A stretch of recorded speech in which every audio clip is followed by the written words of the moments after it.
Hey guys, hope you're well. So I'm about to get right into it. How to use demand gen to scale your brand past six figures in cases above 200K per month and more. Now, demand gen is one of the most underutilized campaigns. It was rolled out by Google a couple of years ago. There was a lot of different opinions about it. Does it work? Does it not work? I'll tell you what the truth is. We're using it to good effect. And it can definitely work. Just a lot of brands don't know the right way to utilize it. The thing about demand gen is think of it as Google's version of Meta, if that makes sense, in the sense where the top of funnel social platform within Google Ads. And so the great thing about demand gen is that it's purely top of funnel. That's how we like to use it, and we like to use it for customer acquisition, which is one of the most key things for a brand, right?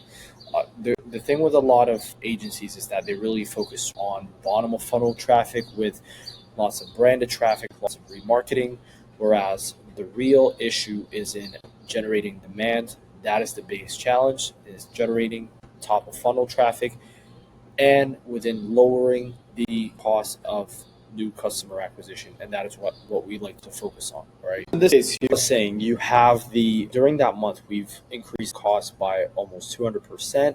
But interestingly, for the demand gen campaign, we had increased its overall cost by 344%, which is a massive increase. And interestingly enough, and that's one thing that I wanted to highlight, is that if you look at the ROAS here, which is the conversion value per cost, it is just at 1.43. Now, a lot of people are going to look at that and think it's a bad ROAS, which it might seem, however, right? The purpose of the demand gen campaign and a lot of top of funnel campaigns is not to have a nice ROAS on your Google Ads dashboard, is to overall improve your profitability as a brand, and that is the number one thing that matters, right? And so when you look at this ROAS at a 1.4x ROAS, we don't mind even having maybe even less than one ROAS. Ideally, you stick around break even, right? Why? Because the great thing about demand gen is that it's going to generate a lot of new traffic, and that is what we care about. We target a lot of cold traffic, and you're going to dive into the audiences and really show how we leverage that to generate a lot of high intent customers, potential customers, and then we retarget those via the other campaigns, via PMAX, via the power of machine learning, right? That is what we really focus on here. Let me dive into the type of structure, because there's a lot of different kind of structures. Someone who's always been a believer that what really matters in Google Ads or any kind of paid media, whether that's Google or Meta, is that there are certain needle movers that really impact your situation, and there are little details that aren't what's the massive difference in whether you perform or not, right? And one of those is structure. There's multiple different demand gen structures. We've tested multiple. Let me tell you, all of them can work for different reasons. So it doesn't really matter from my experience the exact structure. One structure that we were using a lot was a testing ad group and a winners ad group. For this campaign, we just had one ad group at that point, and we mainly just focused on optimizing the current ads and really allowing the spend for the best performing ads. That was what our focus was. So for example, here you can see we had one ad group, and that ad group had all of the spend, and again, we had absolutely no issues. Now, when it comes to the creative, and that is what brings me back to the original point that I made, in that think of demand gen as Google's version of Meta, right? What we did with this brand is we tested tens and tens of different creatives. What we did was we took their best performing creatives from their meta, at which they're running at a really nice revenue level. And we took those creatives and tested a lot of them until we found winners. And you can see here, a lot of the spend is going to just two ads, right? Because we had to pause so many different ads during that time period. As I mentioned, creative is absolutely crucial. Now, the great thing about Google Ads in general is that Google Ads is not as creative dependent as Meta. You can have a killer product, you can have an insane feed optimization, insane search campaigns, and you don't really need the most groundbreaking creative to make it work and scale to hundreds of thousands, right? However, Meta, you need that. and demand gen, you need that as well. And that was the case here. We leveraged a couple of ads after testing so many different ads that weren't working until we found winners. And that's where, again, with demand gen, you need to be able to blow a bit of budget until you find winners. That's why demand gen is the top of funnel campaign. We don't like to start with demand gen when we launch a new account. We'd like to use that once we've hit a plateau or once we're generating good revenue numbers, and now we want to focus on really scaling to the next level and acquiring customers. Another aspect that I'm going to really get into, which is absolutely crucial, guys. Again, when it comes to demand gen, you can use it with different types of audience signals. The tempting thing to do in most cases is just use your existing customer base, your existing remarketing signals, and use those to really focus those in target. Now, what we like to do when it comes to targeting is mainly we like to focus on in-market audiences. Why?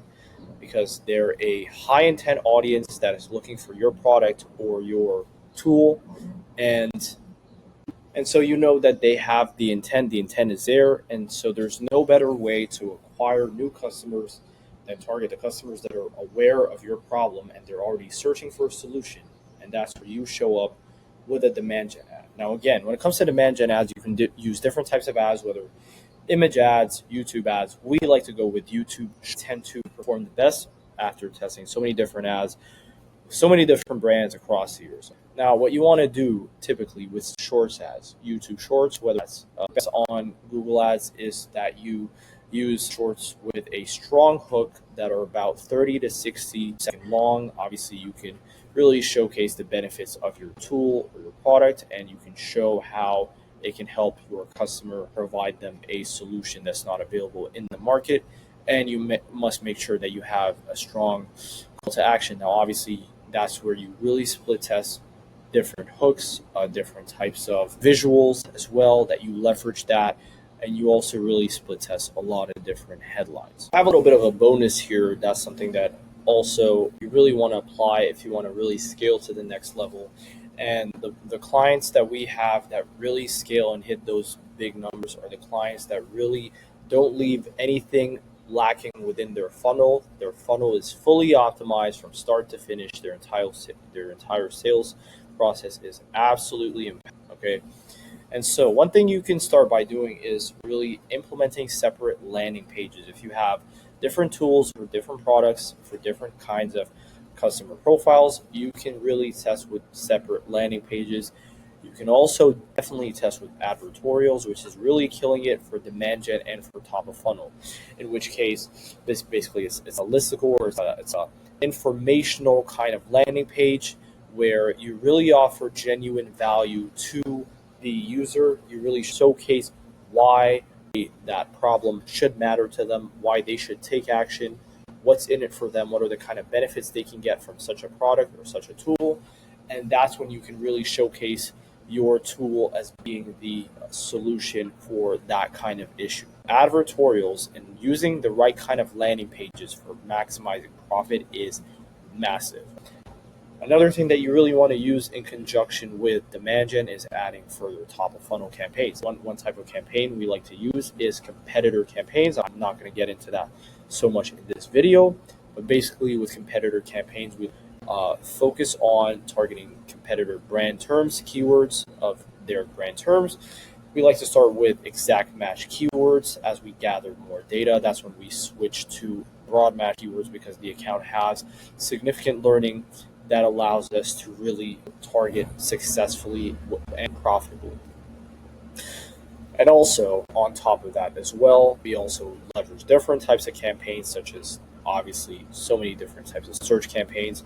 Again, all these types of top of funnel campaigns combined can really help you exceed your current plateau within revenue and get to different new levels of revenue that a lot of brands are surprised. We didn't think that was possible, but here we are, allowing them to hit record numbers of revenue and profitability. And finally, that's obviously not my area, but email flows. Again, that's the great thing about demand gen, guys, is that you're going to be able to generate lots of top of funnel traffic. As that being said, it's almost 7 a.m. here, and hope everyone's having a great day. My name is Ali. I'm the founder of PR Media. Again, I've been in the Google Ads game since 2020 in the paid media space. And again, we've onboarded over 32 new clients, worked with over 50 clients over the last year. I've worked with over 120 brands over the last few years, managed budgets from just 1K per month all the way to spending toward 80,000 plus per month in spend. With Google Ads, worked with all kinds of brands, from the smaller brands to the massive corporates. With that being said, if you'd like to really scale your business to Google Ads with a team that really cares primarily on results, if you want to have myself taking care of everything in your account, being on your account day to day, feel free to message me and we'll take it from there.